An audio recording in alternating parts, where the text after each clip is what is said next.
תארו לעצמכם שאתם מגיעים לסוף חייכם רק כדי להבין שביליתם עשורים שלמים רק מגיבים לכל מה שקרה לכם.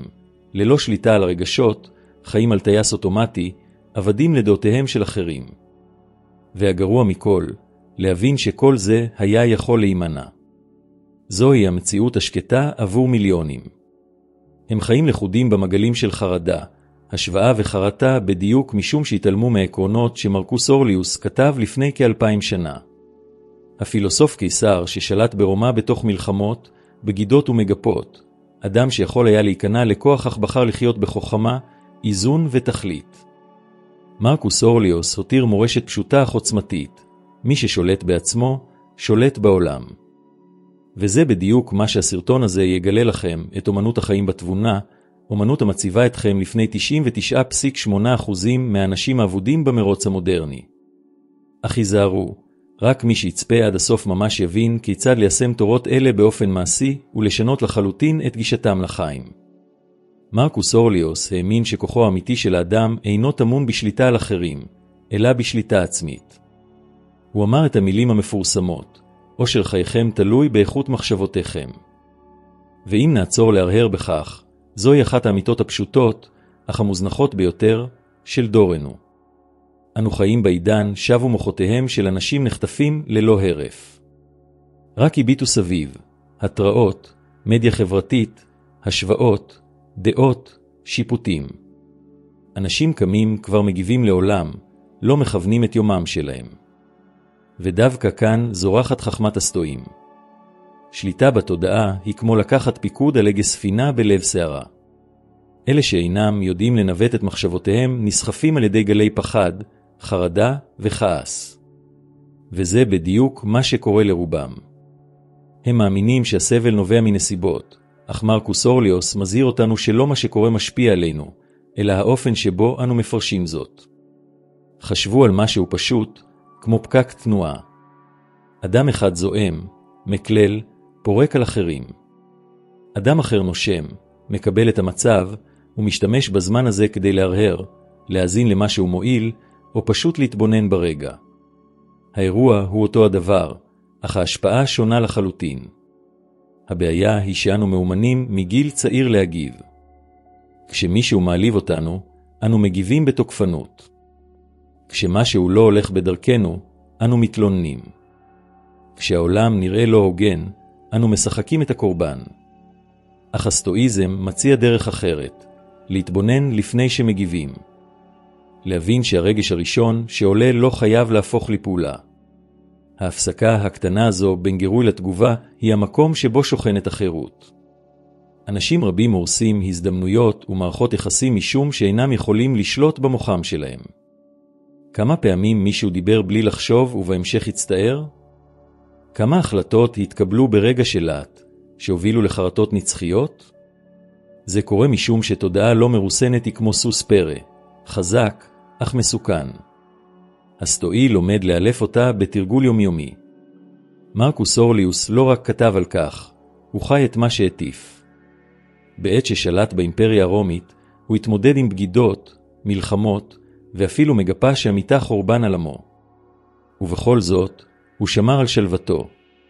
הוא הבין שאיבוד שליטה רגשית לא יפתור דבר. זה כמו לנסות לכבות שריפה על ידי שפיכת בנזין עליה.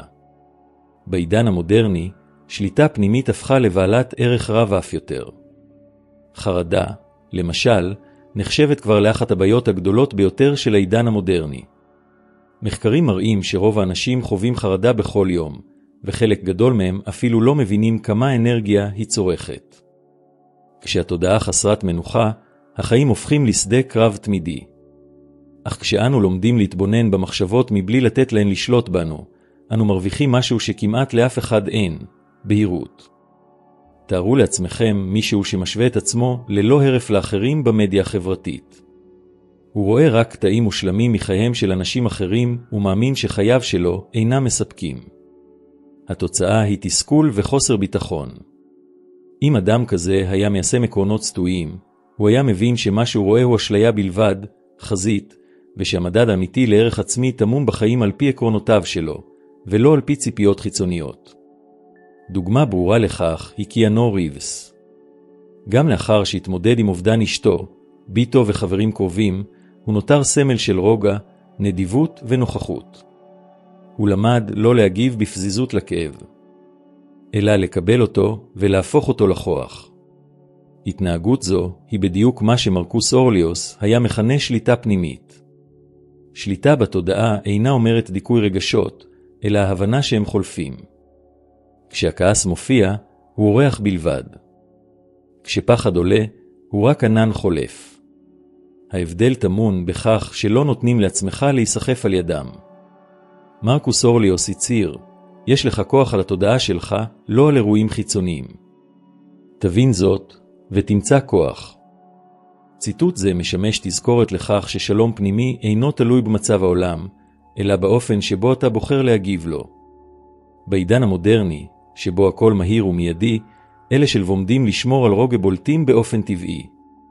בעבודה, במערכות יחסים, בהחלטות מכריעות, בעלי חשיבה בהירה עושים בחירות טובות יותר. כשאחרים מתייאשים, החכמים מתבוננים.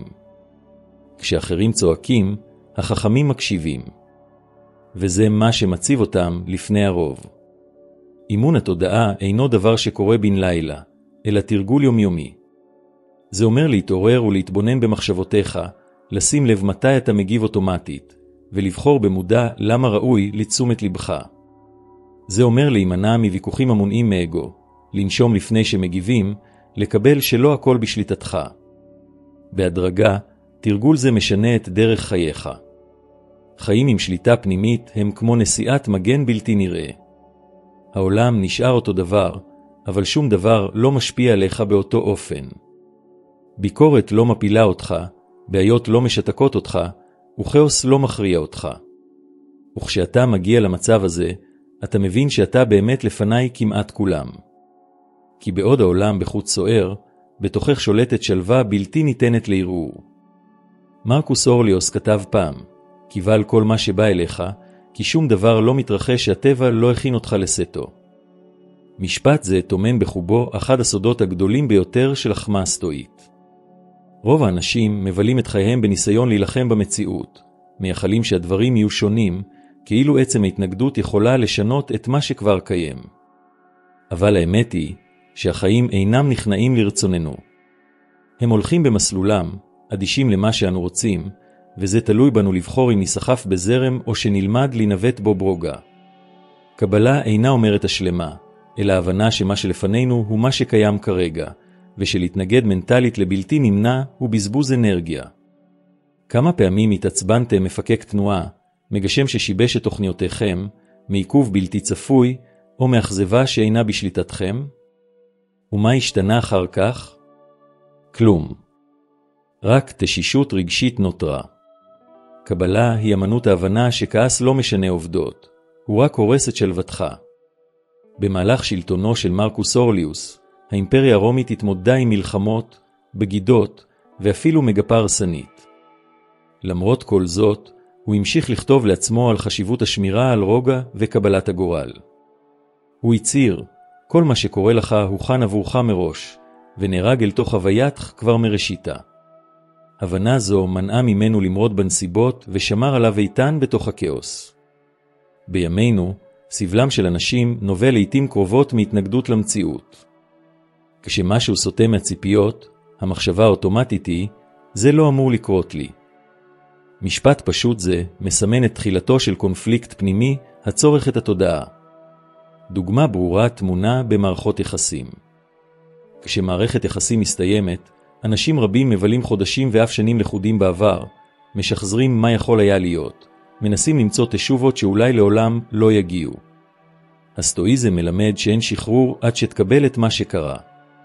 קבלה אינה שכחה, היא הכרה בכך שכאב הוא חלק מהחוויה האנושית ושהעתיד יכול להיבנות רק מהרגע שבו אתה מפסיק להילחם במה שכבר עבר. חשבו כמה הזדמנויות עובדות משום שמישהו מסרב לקבל שינוי. כמה אנשים נשארים בעבודות לא מספקות רק מפחד להתחיל מחדש? כמה מתעקשים על מערכות יחסים הרוסות משום שהם לא יכולים לשאת את המחשבה על שחרור? קבלה היא מה שהופך סבל לחכמה. היא מה שמאפשר לך להסתכל על מה שקרה ולשאול, מה יש לזה ללמד אותי, במהלך המגפה האחרונה, למשל, מיליונים ראו את שגרת חייהם נעלמת בן לילה. בעוד רבים התייאשו, אחרים קיבלו את המצב וחיפשו דרכים להסתגל. הם יצרו עסקים מקוונים, שינו קריירה, למדו מיומנויות חדשות. זהו ההבדל בין אלה שנלחמים במציאות לאלה שעובדים איתה. קבלת מה שיש אינה אומרת ויתור על שינוי, אלא התחלה מהמקום שבו אתה נמצא. ישנו גם קשר עמוק בין קבלה לבריאות הנפש. מחקרים מראים שאנשים המתרגלים קבלה מודעת חווים רמות נמוכות יותר של מתח וחרדה. זה קורה משום שכאשר אתה מקבל מצב, המוח מפרש שהסכנה חלפה, והגוף יוצא ממצב הכוננות התמידי שלו. התודעה, שהייתה קודם במלחמה עם עצמה, מוצאת לבסוף מנוחה. מרקוס אורליוס מלמד אותנו שאימוץ מה שמתרחש הוא גם מעשה של אמון בסדר הטבעי של החיים. הוא האמין שכל אירוע, ויהיה כואב ככל שיהיה, משחק תפקיד בהתפתחות הנשמה. כל מה שקורה הוא צודק, אם תתבונן בו בבהירות, הוא כתב. לאמירה הזו יש כוח יוצא דופן. כמה פעמים אובדן כואב סלל בסופו של דבר את הדרך למשהו טוב יותר? כמה פעמים מכשול דחף אותך לצמוח בדרכים שהנוחות לעולם לא הייתה מאפשרת? אנשים המטפחים נקודת מבט זו מפתחים כוח שקט. הם אינם מתייאשים מול מצוקה, הם אינם משחקים את תפקיד הקברבן. במקום זאת, הם מתמודדים עם אתגרים חזיתית ומערערים. זוהי המציאות הנוכחית שלי. מה אני יכול ליצור ממנה? גישה זו מבדילה בין אלה שמתפתחים לבין אלה שטובים בתלונות. מסעה של אופרה וינפרי מדגים זאת. היא סבלה מעוני, התעללות ודחייה, ובכל זאת בחרה לאמץ את עברה כחלק בלתי נפרד מגיבוש אישיותה. במקום להתעכב על הכאב, היא הפכה אותו לדלק שהעניק השראה למיליוני בני אדם. זוהי מהות הקבלה, הפיכת כאב למטרה. לחיות באופן כזה זה משחרר. בכל פעם שאתה מקבל את מה שאינך יכול לשנות, משהו בתוכך מתרחב. כעס מאבד את אחיזתו, חרדה נסוגה, ומרחב של בהירות מגיח במקום שבו שלטה בעבר רק בלבול. במרחב זה נולדת חוכמה, המביאה עימה את היכולת לפעול בקור רוח. לכן, כאשר משהו חומק משליטתך, זכור את דברי מרקוס אורליוס.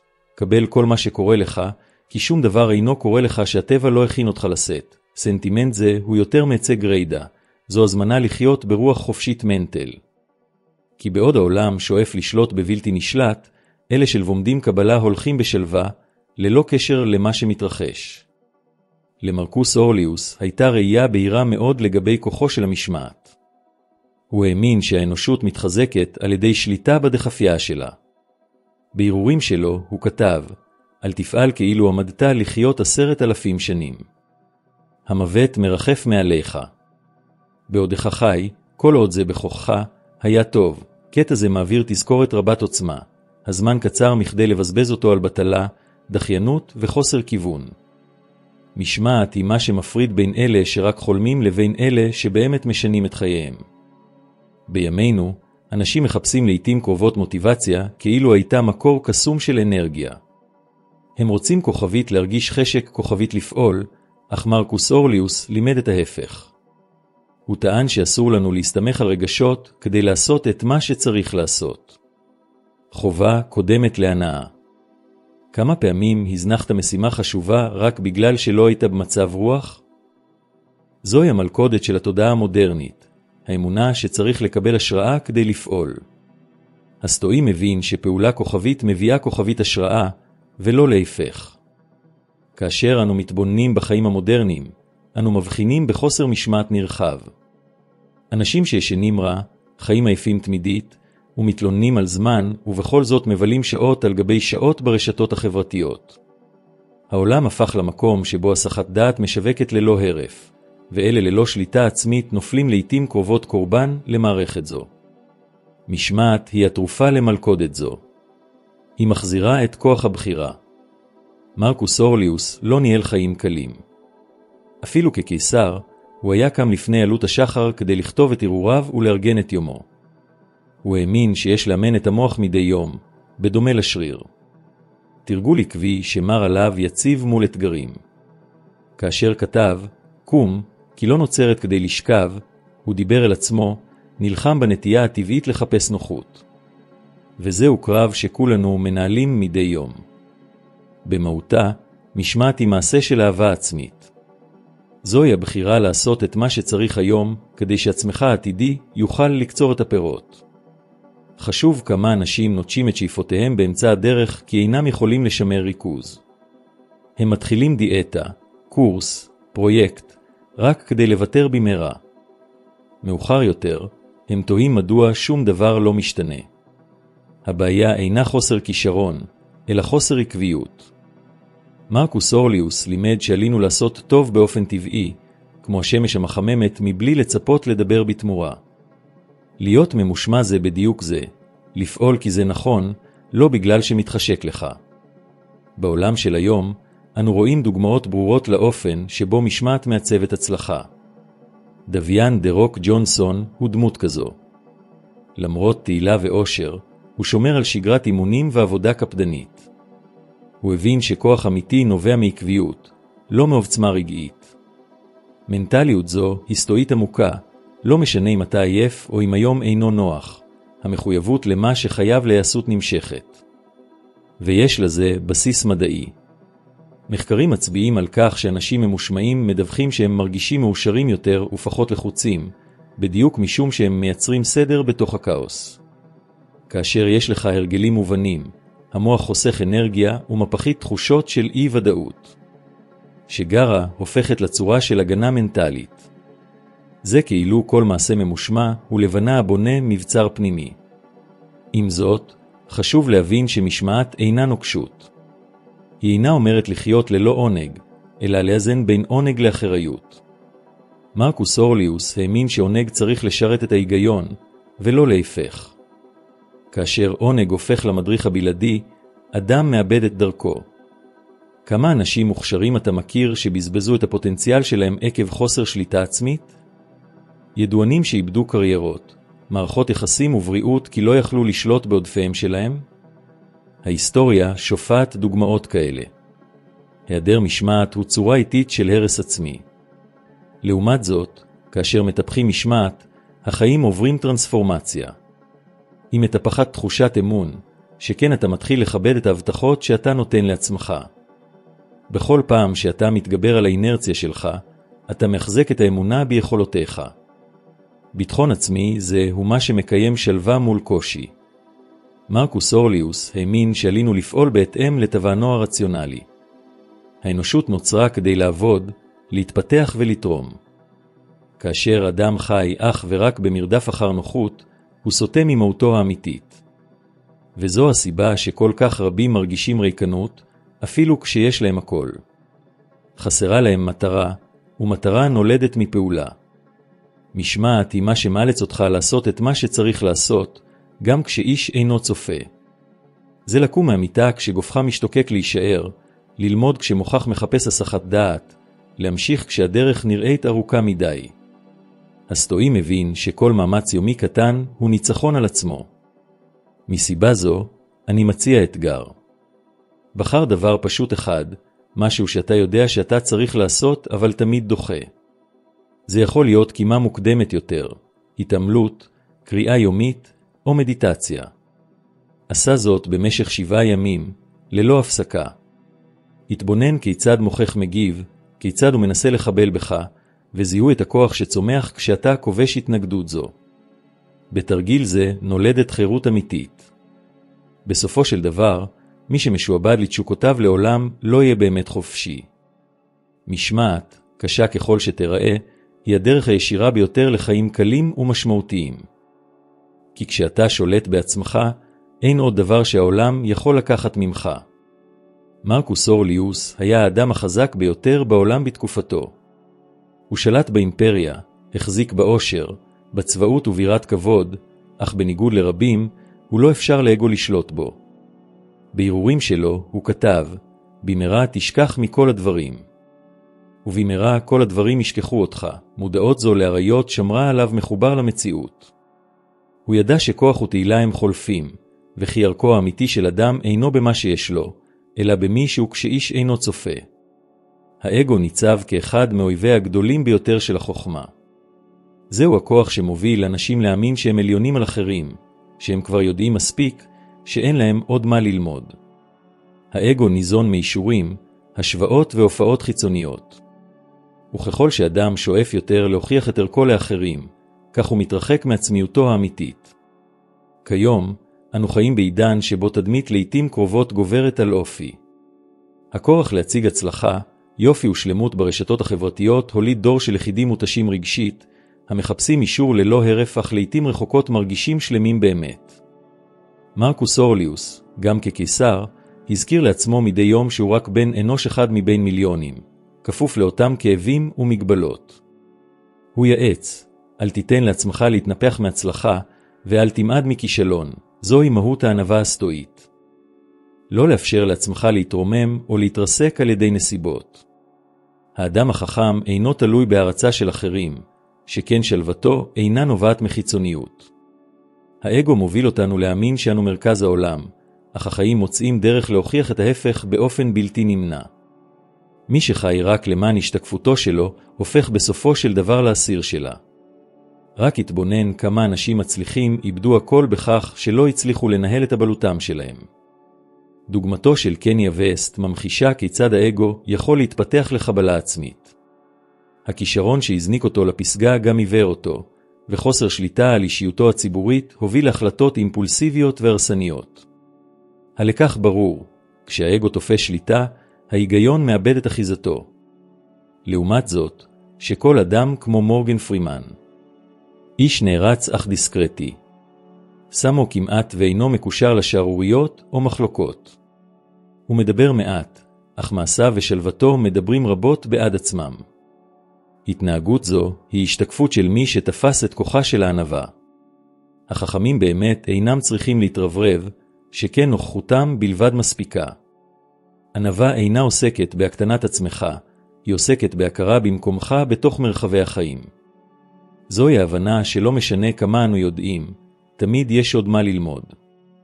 לא משנה כמה נשיג, הכל יכול להשתנות בן לילה. התובנה הזו היא שמנטרלת את היעירות, ומרקוס אורליוס היה מודע לכך היטב. אפילו כקיסר, הוא רשם לעצמו תזכורות, כמו זכור כי אופר אתה ועל אפר תשוב.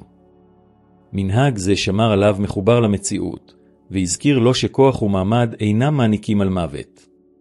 החברה של היום מעריכה את מי שבולט ביותר, מדבר בקול רם, או קונה לעצמו מקום. אך הסטואיות מלמדת שכוח אמיתי טמון בשליטה עצמית. האגו שואף לשלוט באחרים, החוכמה שואפת לשלוט בעצמי. וההבדל הזה משנה את הכל. מי שנותן לאגו לשלוט, פועל מתוך אימפולסים, וחי חיים של תגובות. מי שמתהפך ענווה, פועל מתוך מטרה ואיזון. היעדר ענווה גובה מחיר כבד.